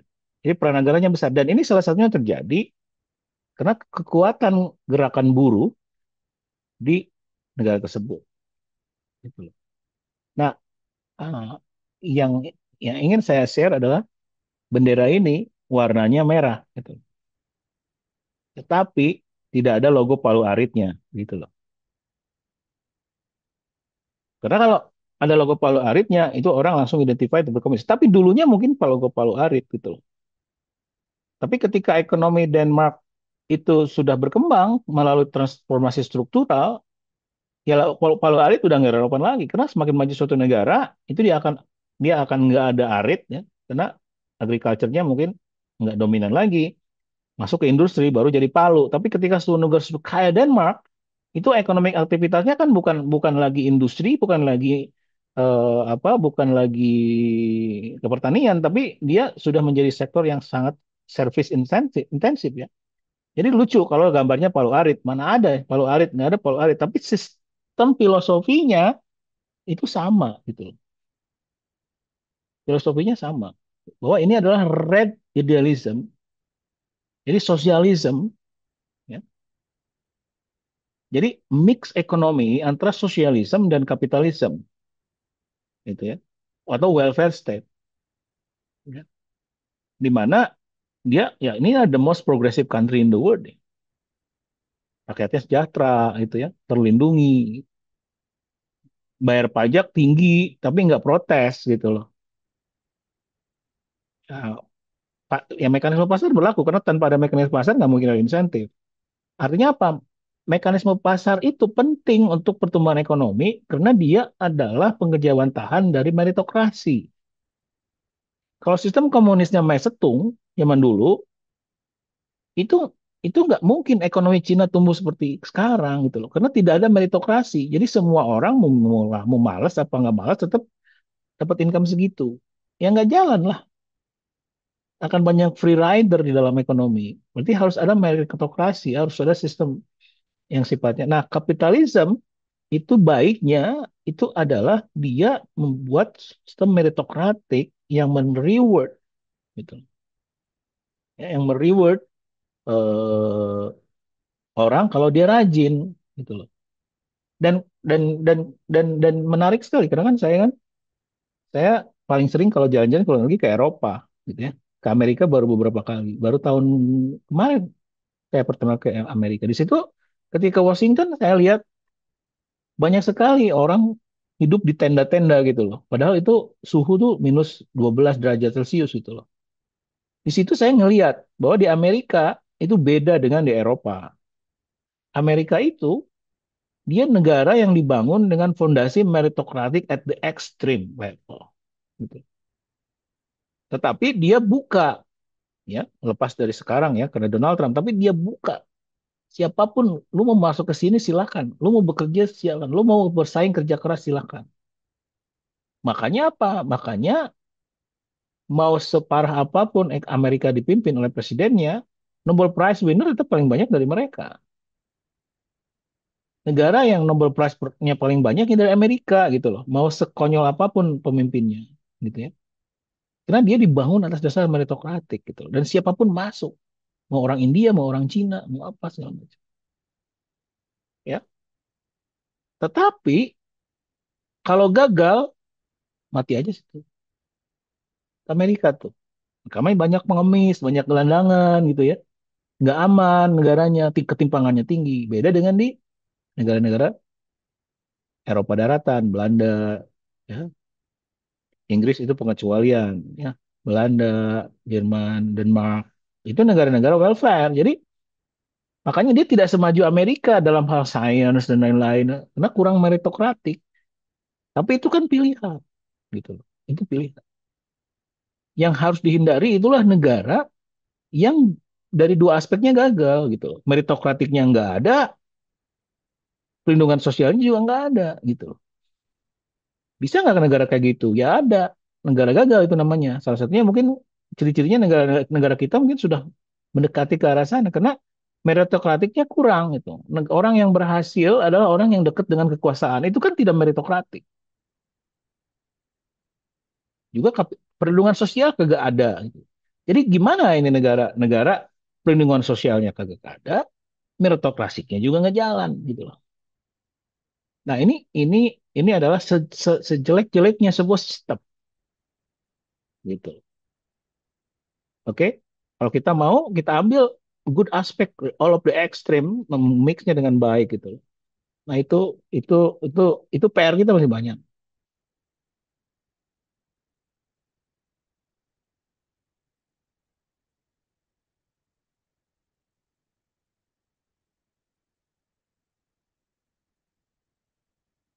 Oke, nah ini tadi udah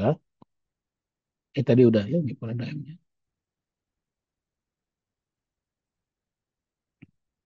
Nah ini juga. Nah sekarang kita masuk lebih dalam ke paradigm-paradigm ini. Jadi saya ingin lebih jelasin mengapa mengapa ini udah nggak relevan. Mengapa ini juga udah nggak relevan. Saya ingin lebih jelasin mengapa ini lebih relevan. Mengapa ini lebih relevan sekarang? Gitu, ya. Tentu dengan eh me, apa sih? Mendibang, betul ya, mendibang argumen-argumen yang mendukung itu. Ya. Oke, nah kita satu-satu. Yang ini dulu nih. Kenapa ini nggak relevan? Apa landasan argumennya dulu gitu ya? Argumennya adalah bahwa industrialisasi itu harus tidak bisa dihindari akan diiringi dengan peningkatan ketimpangan. Oke, nah itu premisnya kan. Benar nggak? Lihat datanya, lihat faktanya. Benar nggak? Oke, oke. Nah, kebetulan eh, beberapa tahun lalu saya menulis buku tentang ini dengan Bu Armida dan beberapa teman. Bukunya bisa di-download ya di Oxford, dipublish oleh Oxford University Press. Di mana kita salah satu di dalam aspek buku itu memetakan gitu ya, untuk konteks beberapa negara gitu. Apa yang disebut dengan Kuznetian tension-nya. Kuznetian tension itu adalah mencoba membuat tipologi kalau ada structural transformation. Jadi structural transformation itu pertumbuhan ekonomi yang didriven oleh structural transformation. Ya. Jadi didriven oleh perubahan struktur ekonomi dari yang katakanlah low productivity seperti agraris menjadi manufacturing dibarengi dengan income inequality. Jadi kita coba petakan apakah jadi kalau misalkan ada trade off, artinya kalau ada growth tinggi itu maka income inequality-nya harus tinggi, maka itu kita sebut adalah strong tension. Ya. Jadi strong tension ini. Jadi pertumbuhan ekonomi tinggi, increasing inequality. Atau misalkan weak tapi benign atau weak tapi adverse. Adverse itu kalau yang terjadi ya ini lemah tapi adverse. Jadi weak increasing. Jadi ini artinya kondisi di mana negara itu pertumbuhan ekonominya hampir nggak ada gitu lah, slow gitu ya. Tapi meningkat ketimpangannya. Kan aneh itu. Itu namanya weak dan adverse. Tapi kalau ada negara-negara yang mengalami pertumbuhan ekonominya weak dan juga income quality-nya weak, ini berarti dia weak tapi benign. Jadi tidak begitu jelek lah, tidak begitu menyakitkan. Gitu. Atau kalau nggak jelas. Jadi kita petakan ya, dan hasilnya ya dari buku ini ternyata ya membuktikan bahwa strong tension itu enggak aman gitu loh. Jadi tidak selalu gitu loh. Ini terjadi itu tidak selalu, gitu, ya, tidak selalu. Ya, buktinya ini. Jadi negara itu bisa mengalami keempat episode itu dalam tipologi itu. Indonesia misalkan pernah mengalami nggak pernah apa di sini ada negara-negara yang mengalami strong tension ya seperti Bangladesh tahun 2010 atau misalkan Cina tahun 2002 sampai 2011 dia mengalami strong tensions. Tapi ada juga negara-negara yang mengalami weak tensions gitu, atau benign tension. Ini weak tension. Jadi dia meningkat meningkat ketimpa apa namanya increasing inequality tapi memang tidak ada growth gitu ya. Tapi ini misalkan Indonesia tahun 7596 itu relatif menarik gitu ya. Karena dia pertumbuhan ekonominya tinggi gitu ya, strong growth enhancing structural transformation ya. Dia growth enhancingnya strong growth-nya, tetapi inequality-nya dia stable atau bahkan declining. Jadi di periode Indonesia tahun 7596 itu sebenarnya kita tidak mengalami strong tension dari Kusnet gitu. Kita mengalami tension dari Kusnet justru di periode belakangan ini gitu ya. Walaupun yang terjadi ketimpangan ini meningkat dengan pertumbuhan ekonomi yang tidak terlalu kuat. Jadi intinya adalah bahwa uh, Kuznets tensions itu tidak selalu terjadi gitu loh. Jadi secara empirik itu sudah dibantahkan bahwa itu adalah tipikal. Ya. Mengapa? Ya karena banyak faktor. Ya. Ada policy, ada political regime-nya berpengaruh, ideologi berpengaruh gitu loh. Macam-macam. Itu tidak selalu itu terjadi. Kalaupun iya, itu bisa di manage. Itu aja. Ya. Kalaupun iya, itu bisa di manage oleh policy yang baik. Gitu. Terbukti kan di Indonesia juga terjadi. Bisa kita manage. Oke. Nah, lalu juga eh, secara paradigm itu mungkin paradigm dalam konteks economic thinking gitu ya. Itu telah terjadi shifting ya dari pemikiran dalam ekonomi pembangunan. Dulu itu orang berpikir itu ini yang disebut dengan eh, trickle down effect. Jadi growth first, distribute later, TDE, trickle down effect. Ya, lalu kemudian muncul ide baru growth with equity. Growth with equity itu ya growth-nya bareng gitu loh. Kalau ini kan growth growth nanti distribusi penilaian. Kalau ini growth dengan equity kalau bisa bareng gitu. Equity itu keadilan ekonomi. Lalu belakangan kemudian menurut saya sekarang paradigmanya udah bergeser lebih progresif. Justru kita harus adil dulu sebagai prasyarat untuk tumbuh. Nah, ini ide yang selalu ada di kepala saya. Saya mencoba mengkompilasi ide-ide itu dalam berbagai tulisan. Nah, Anda bisa baca ya, di sini kalau di Google aja. Cari Google Store ini free ya. Buku ini free. Anda bisa baca idenya di buku ini. Ini buku lama sih, tahun 2018 kali ya. Ya, udah lama. Tapi buku tipis loh, Anda bisa baca ya. Kalau Anda ingin tertarik buku ini saya gratisin nih, di Google Store. Nah ini bahwa ini lebih progresif. Jadi artinya bukan growth first distribute later, bukan growth with equity, tapi equity sebagai prasyarat pertumbuhan. Nah ini saya jelasin sekarang. Apa, bagaimana logikanya di mana?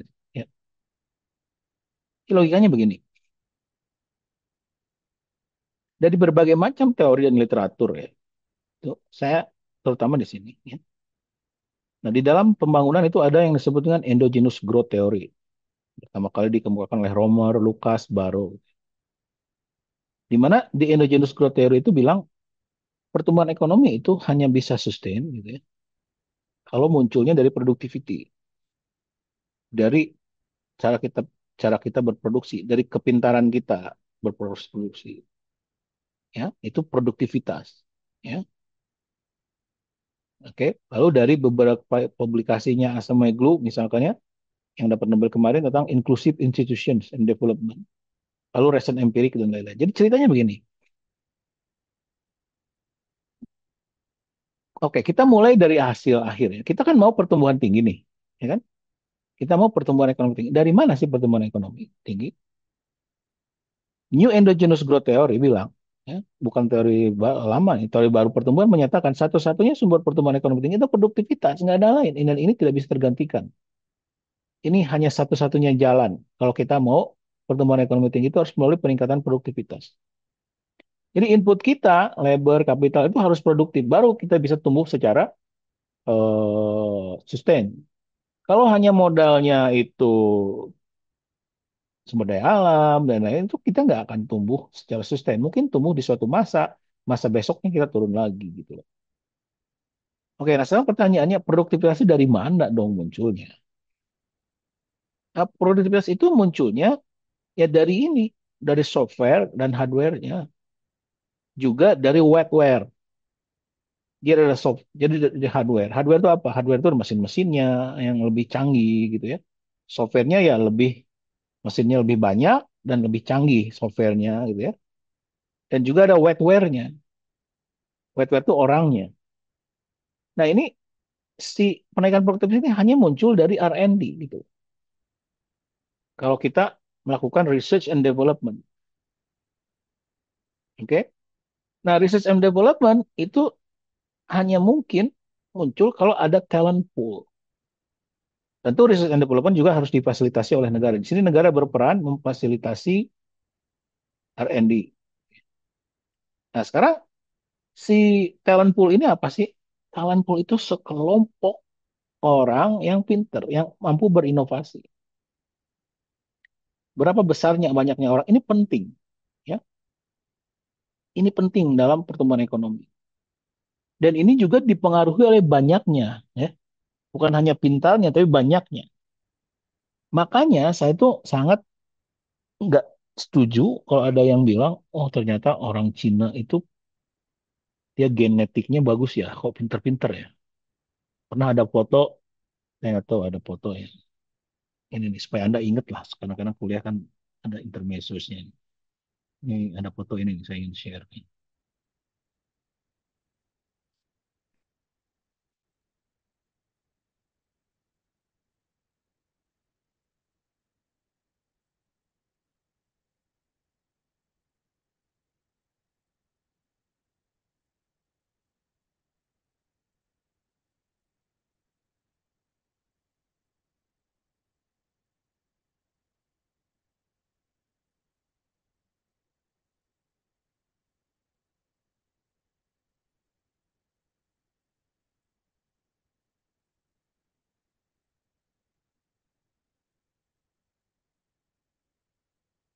Hmm.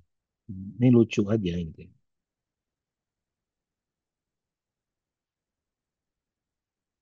Ya, ini lucu aja, lucu-lucuan.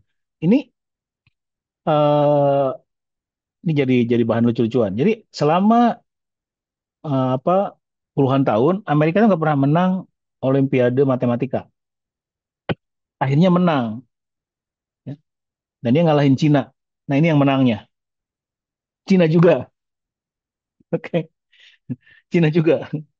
Jadi Cina menang lawan Cina sebenarnya. Gitu. Sekarang pertanyaannya, kemudian orang berpendapat, ya berarti ya ras Cina yang unggul dong, gitu loh katanya. Atau gini deh, eh, siapa sih CEO Google? Orang India. Siapa sih buku ekonometri kita? Buku Gujarati. Wah, orang India pinter-pinter. Berarti rasnya unggul, gitu ya. Terus terang, ya, itu menurut saya salah. Ya. Menurut saya, kenapa orang ngelihat Cina pinter-pinter? Kenapa kita ngelihat India pinter? Bukan karena mereka secara rata-rata memang lebih pinter, bukan. Karena orangnya banyak aja. Itu penjelasannya.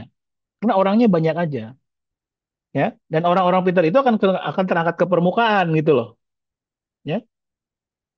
Bukan karena rata-ratanya secara average itu dia lebih pintar, bukan karena dia banyak aja. Nah, ini ada teorinya, ya. Jadi ada teorinya, ya. Teorinya itu dalam teori inovasi itu namanya size effect. Ya.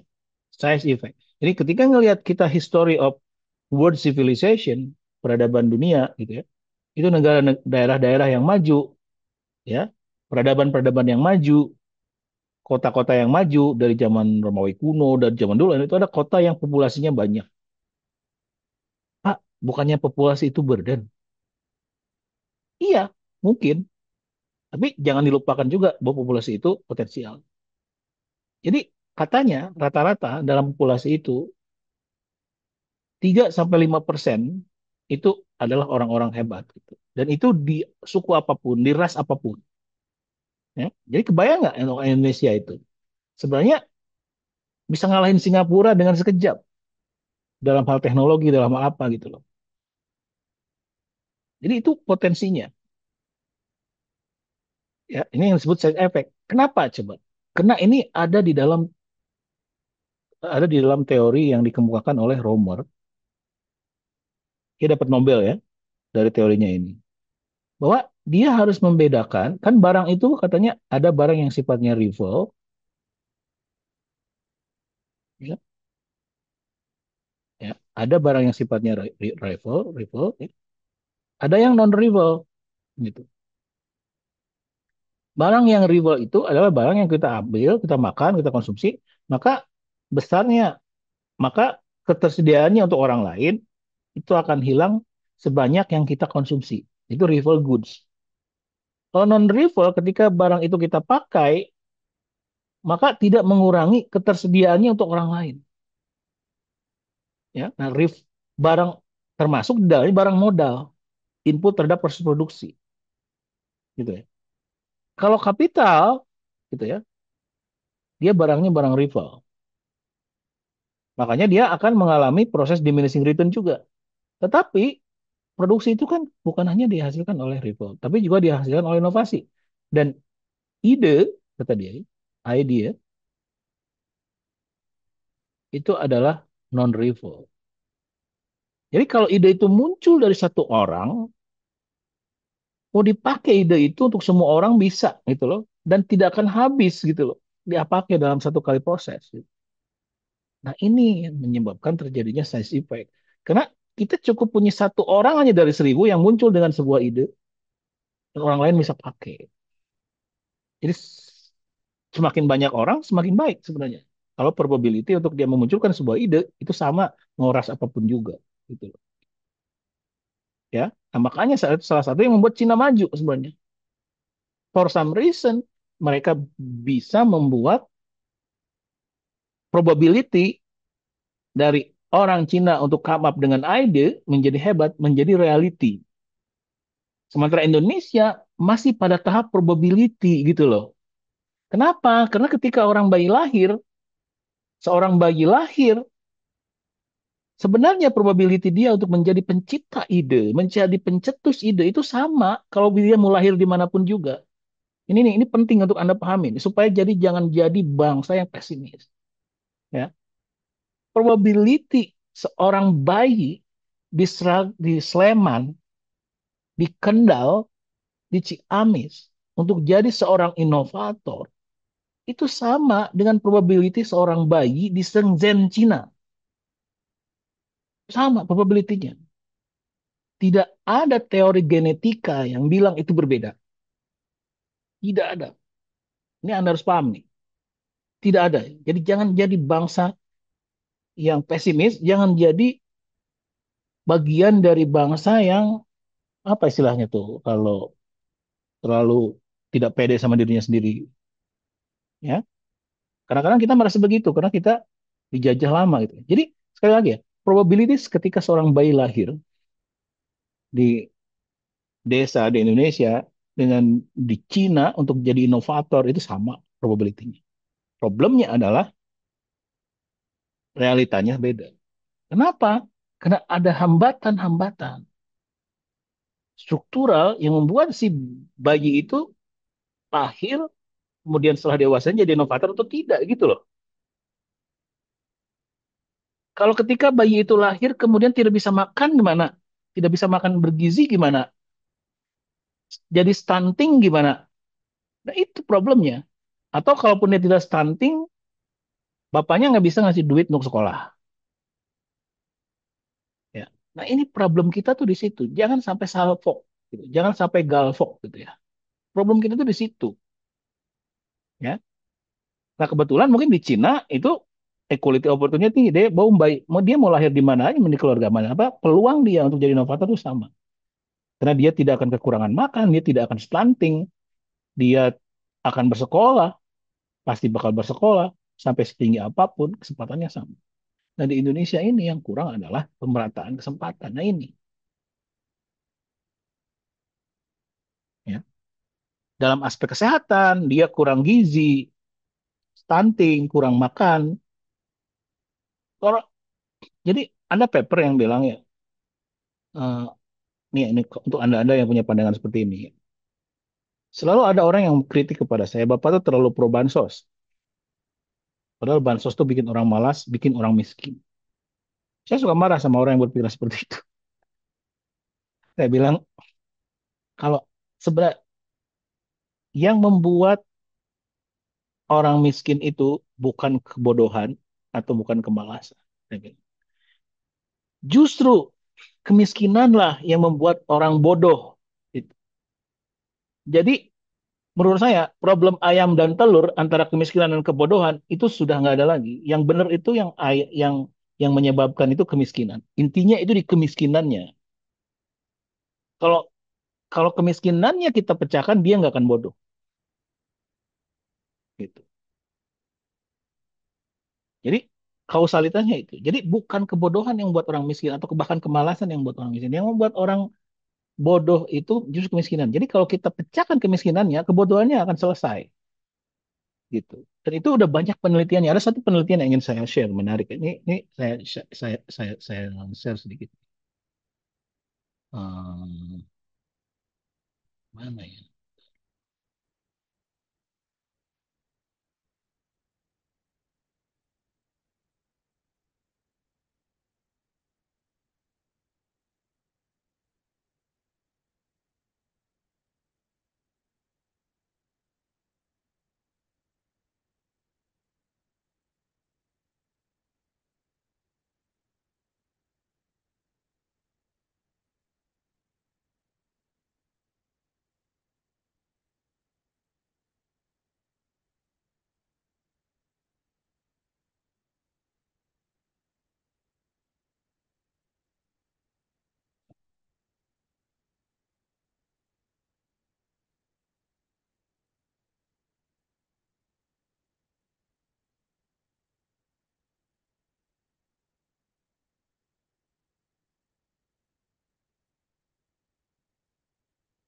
Ini ada penelitian yang menarik ya, yang publish di jurnal yang bagus juga sih. Ya, ini lihat nih, di jurnal Science.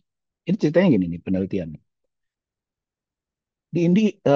Kebetulan perkebunan tebu itu ya, itu panennya itu tidak harus dalam bulan yang sama musim panennya.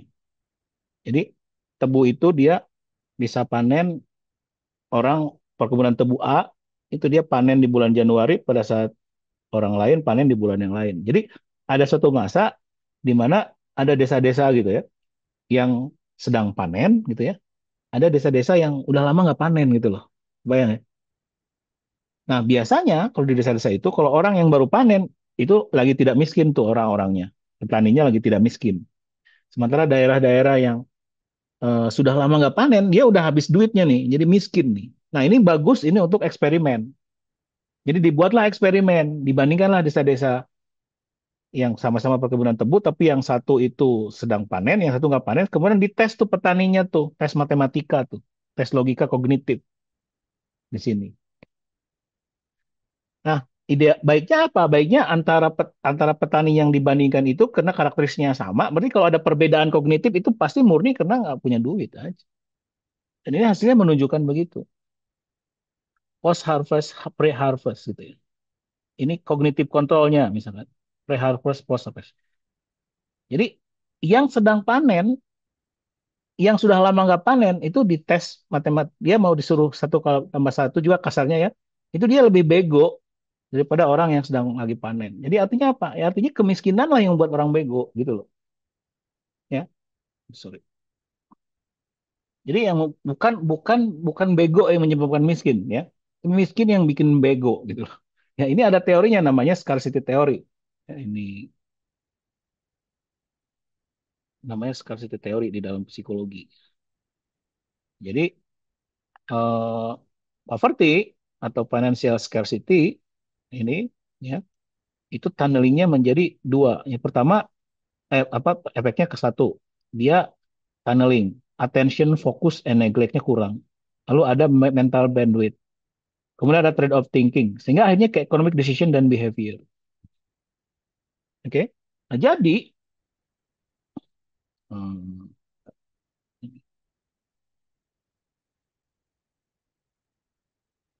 jadi oleh karena itu keadilan atau pemerataan, terutama yang dimanifestasikan ya dalam pemerataan kesempatan, terutama dalam pendidikan dan kesehatan, itu justru menjadi prakondisi untuk pertumbuhan tinggi. Jadi ini harus ada dulu kalau mau kita pertumbuhan tinggi. Nah ini paradigma ini yang menurut saya harus dipahami oleh masyarakat dan policy making dalam konteks yang lebih luas gitu loh.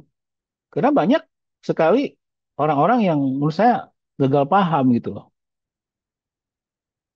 Ada banyak orang-orang yang merasa gitu ya bahwa kalau saya berhasil gitu ya, kalau saya punya banyak mobil mewah gitu ya, kayak Ahmad Sahroni gitu ya, dia berhasil itu orang tuh sifatnya takabur gitu. Dia merasa dia tuh ya saya berhasil karena kerja keras saya sendiri gitu loh.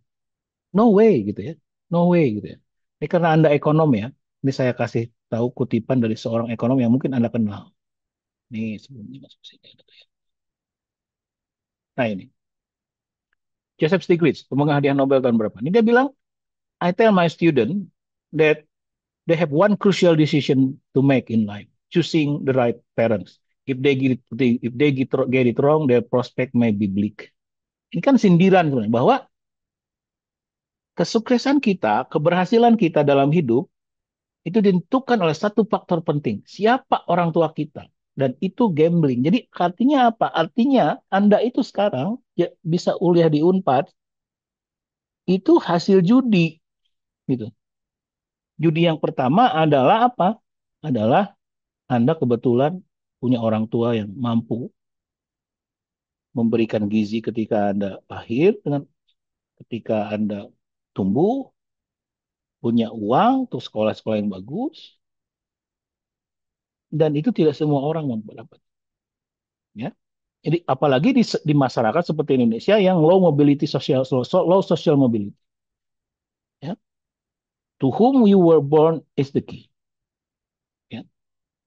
Itu saya itu penting. Dan kalau kita tidak bisa memilih siapa orang tua kita, maka bansos itu tetap penting dalam memastikan prekondisi prekondisi untuk pertumbuhan. Karena kalau enggak ya nggak bisa. Nah ini oke. Nah sekarang saya ingin tunjukkan bahwa ini bukan pendapat saya aja. Ini bukan pendapat saya. Ini pendapat banyak orang. Ya. Nah ini misalkan ini saya kenalin bukan teman ya mau kenalin aja. Cuman saya pernah ketemu sama orangnya. Eh, ya, saya,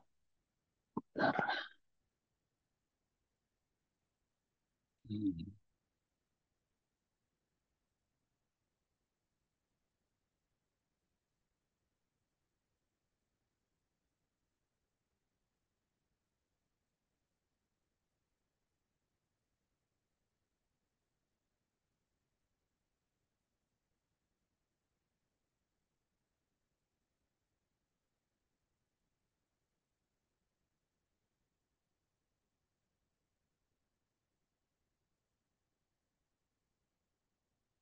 Mas. Anyway, kapan-kapan saya tunjukin.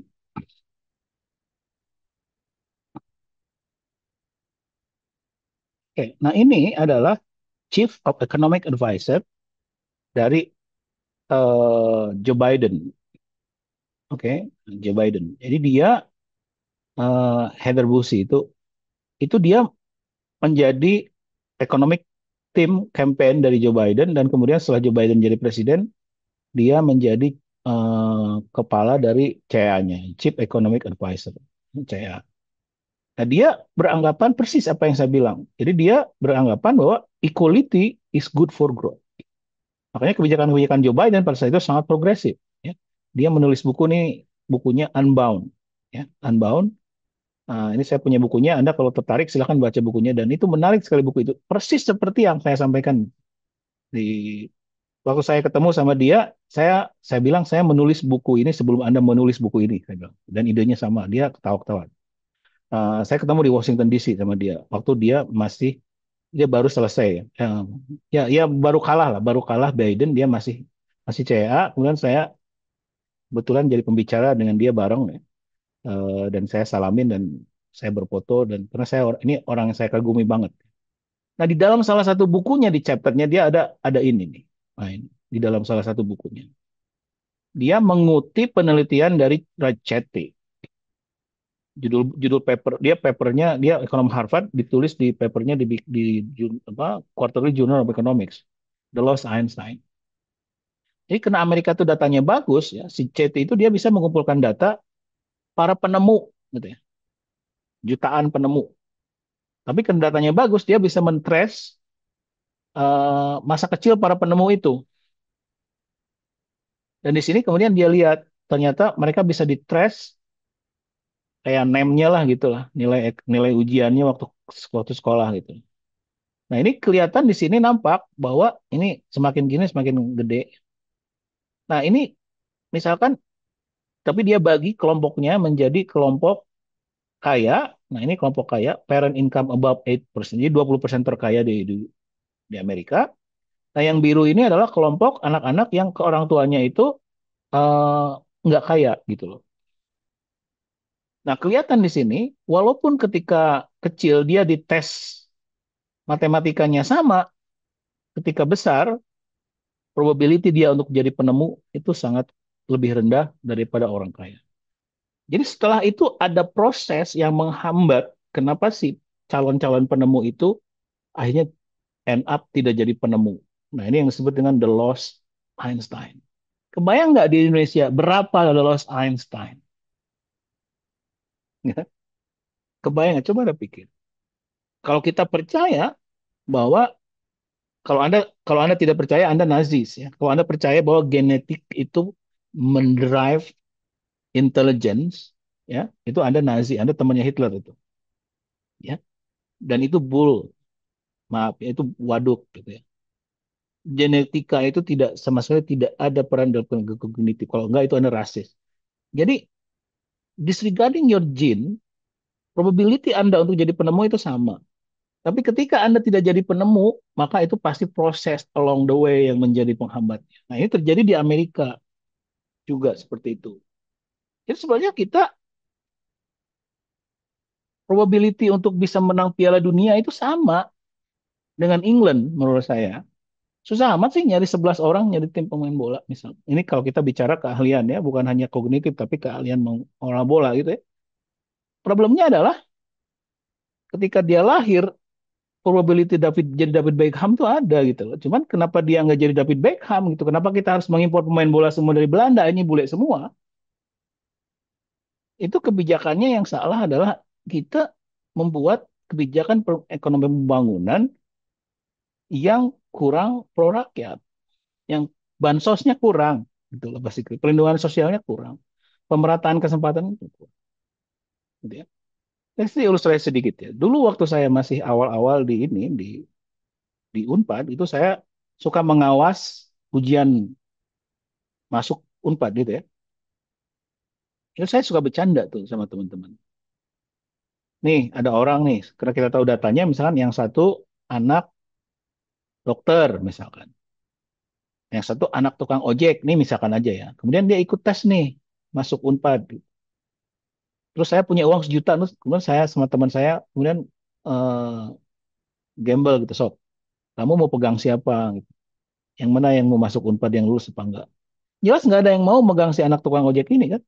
Anak tukang ojek itu most likely will fail the test.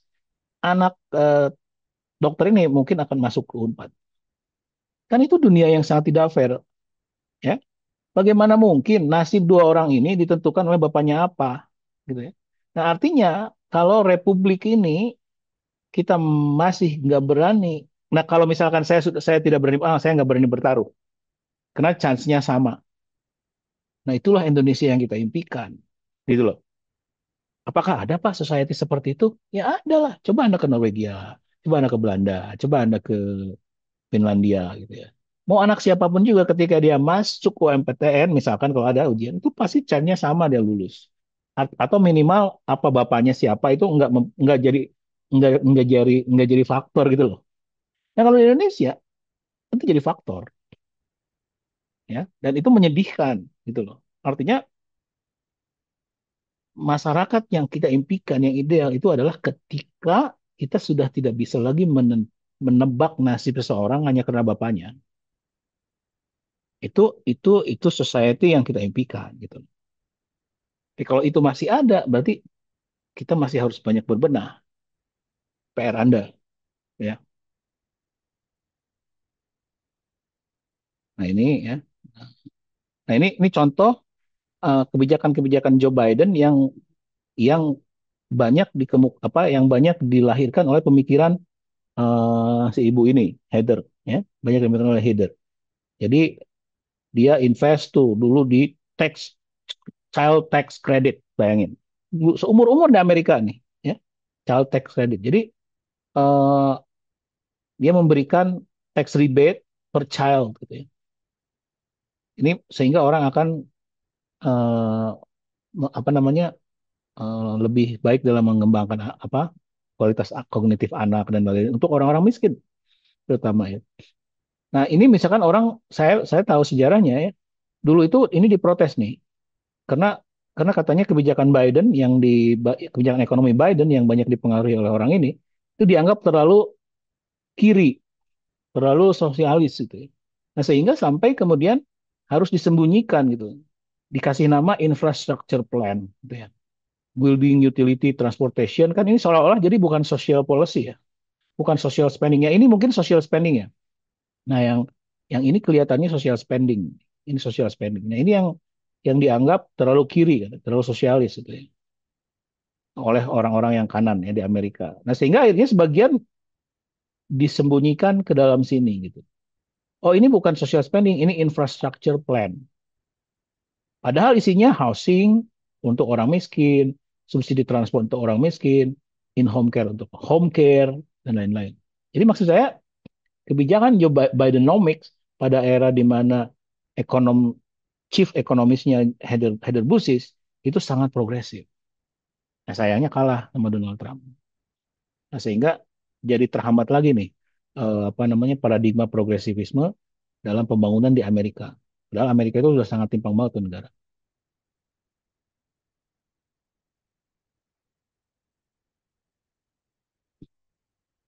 Oke, saya pikir kena kena masih banyak dan